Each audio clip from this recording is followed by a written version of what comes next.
Hi friends, Alia's little ജോയ്സിലേക്ക് എല്ലാവർക്കും സ്വാഗതം. ഇന്നത്തെ നമ്മുടെ റെസിപ്പി ചീരയിലയും കപ്പയും കൊണ്ട് തയ്യാറാക്കുന്ന ഒരു കിടിലൻ ഈവനിങ് സ്നാക്കാണ്. വെജിറ്റേറിയൻ സ്നാക്സ് കഴിക്കാൻ ഇഷ്ടപ്പെടുന്നവർക്ക് തയ്യാറാക്കാൻ പറ്റിയൊരു കിടിലൻ ഐറ്റമാണ് ചീരയില പൊട്ടിത്തെറിച്ചത്. അപ്പോൾ നമുക്കിതിൻ്റെ റെസിപ്പിയിലേക്ക് കടക്കാം. അപ്പോൾ അതിന് വേണ്ടിയിട്ട് ആദ്യം നമുക്ക് വേണ്ടത് ചെറുതായിട്ട് അരിഞ്ഞു വെച്ച 2 കപ്പ് ചീരയിലയാണ്.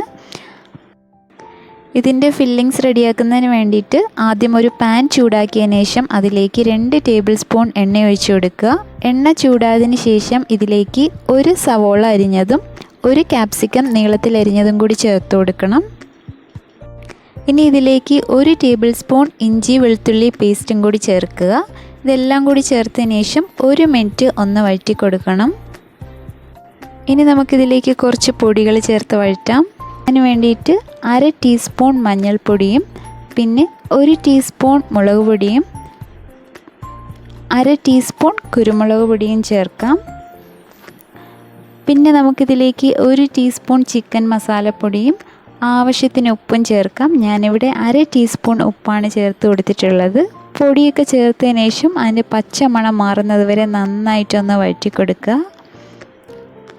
പിന്നെ നമ്മളിതിലേക്ക് അരിഞ്ഞ് മാറ്റി വെച്ചിരിക്കുന്ന ചീരയിലയും കൂടി ചേർക്കുക. അപ്പോൾ ചീരയില മാത്രമാണ് ചേർത്തിരിക്കുന്നത്. അതിൻ്റെ തണ്ടൊക്കെ മാറ്റിയതിന് ശേഷം നന്നായിട്ട് കഴുകി വൃത്തിയാക്കിയ 2 കപ്പ് ചീരയിലയാണ് നമ്മളിതിലേക്ക് ചേർത്ത് കൊടുക്കുന്നത്.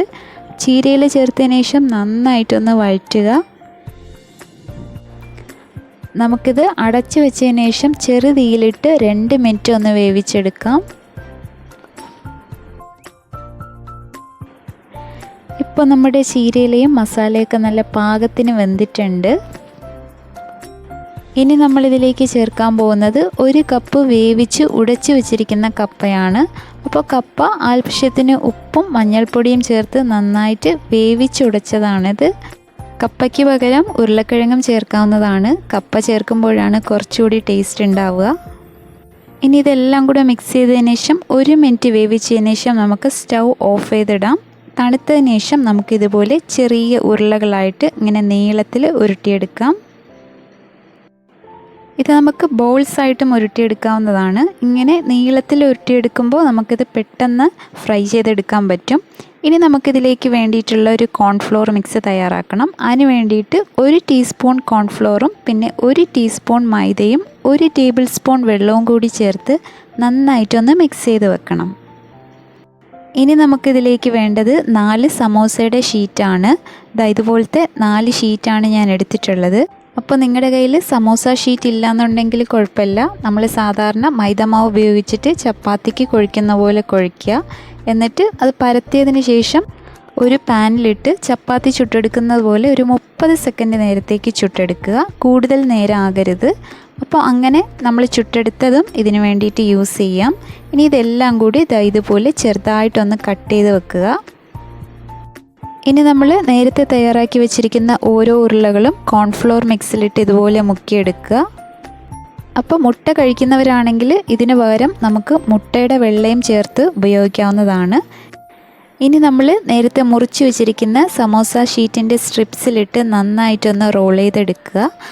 ഈ സമോസ സ്ട്രിപ്സൊക്കെ ഇതിൽ നന്നായിട്ട് പിടിക്കുന്നതിന് വേണ്ടിയിട്ടാണ് നമ്മൾ കോൺഫ്ലോർ മിക്സ് അല്ലെങ്കിൽ മുട്ടയുടെ വെള്ള യൂസ് ചെയ്യുന്നത്. അപ്പോൾ ഇതുപോലെ നന്നായിട്ട് പൊതിഞ്ഞ് വരുന്ന രീതിയിൽ ഉരുട്ടിയെടുക്കുക. ഇനി ബാക്കിയുള്ളതും കൂടി ഇതുപോലെ ഒന്ന് റെഡിയാക്കി വെക്കാം. ഇതൊരു 10-15 മിനിറ്റ് നേരത്തേക്ക് ഫ്രീസറിൽ വെക്കുകയാണെങ്കിൽ പെട്ടെന്നൊന്ന് സിറ്റായി കിട്ടും. അല്ലെങ്കിൽ നമുക്കപ്പം തന്നെ ഫ്രൈ ചെയ്തെടുക്കാവുന്നതാണ്. അതിന് വേണ്ടിയിട്ട് ഒരു ചീനച്ചട്ടിയിൽ ആവശ്യത്തിന് എണ്ണ ഒഴിച്ചതിന് ശേഷം നമുക്കിത് ഫ്രൈ ചെയ്തെടുക്കാം. അപ്പോൾ എണ്ണ നന്നായിട്ട് ചൂടായതിന് ശേഷം വേണം നമ്മളിത് ചേർത്ത് കൊടുക്കാനായിട്ട്. ആദ്യം ഹൈ ഫ്ലെയിമിലിട്ട് എണ്ണ നന്നായിട്ട് ചൂടായതിന് ശേഷം 2-3 എണ്ണമായിട്ട് ചേർത്ത് കൊടുക്കുക. ചേർത്ത് കൊടുത്തതിന് ശേഷം ഒരു 30 സെക്കൻഡ് കഴിഞ്ഞാൽ നമ്മളിത് മീഡിയം ഫ്ലെയിമിലാക്കി വെക്കണം. അല്ലെങ്കിൽ ഇതിൻ്റെ കോട്ടിംഗ് ഒക്കെ പെട്ടെന്ന് കരിഞ്ഞു പോകാൻ സാധ്യതയുണ്ട്. ചീരയിലയും കപ്പയൊക്കെ നന്നായിട്ട് വെന്തതാണ്. ഈ സമോസയുടെ സ്ട്രിപ്സ് മാത്രം ഒന്ന് വെന്ത് കിട്ടിയാൽ മതിയാവും. അപ്പോൾ നമ്മളത് മീഡിയം ഫ്ലെയിമിലിട്ട് വേണം ഫ്രൈ ചെയ്തെടുക്കാനായിട്ട്. ഇനി ഇതുപോലെ ബാക്കിയുള്ളതും കൂടി നന്നായിട്ട് ഫ്രൈ ചെയ്തെടുക്കാം.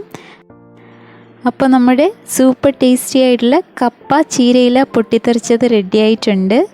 നല്ലൊരു കിടിലൻ ഈവനിങ് സ്നാക്കാണിത്. ചിക്കൻ പൊട്ടിത്തെറിച്ച പോലെ തന്നെ ഈ സമോസ സ്ട്രിപ്സൊക്കെ ഇങ്ങനെ പൊതിഞ്ഞിരിക്കുമ്പോൾ കാണാൻ നല്ല ഭംഗിയാണ്. അപ്പോൾ നിങ്ങൾക്ക് എല്ലാവർക്കും റെസിപ്പി ഇഷ്ടമായെന്ന് വിചാരിക്കുന്നു. ഇഷ്ടമായാൽ ലൈക്ക് ചെയ്യാനും ഷെയർ ചെയ്യാനും പിന്നെ സബ്സ്ക്രൈബ് ചെയ്യാനും മറക്കരുത്. അപ്പോൾ മറ്റൊരു കിടിലൻ വീഡിയോ ആയിട്ട് കാണുന്നവരേക്കും stay blessed and thanks for watching.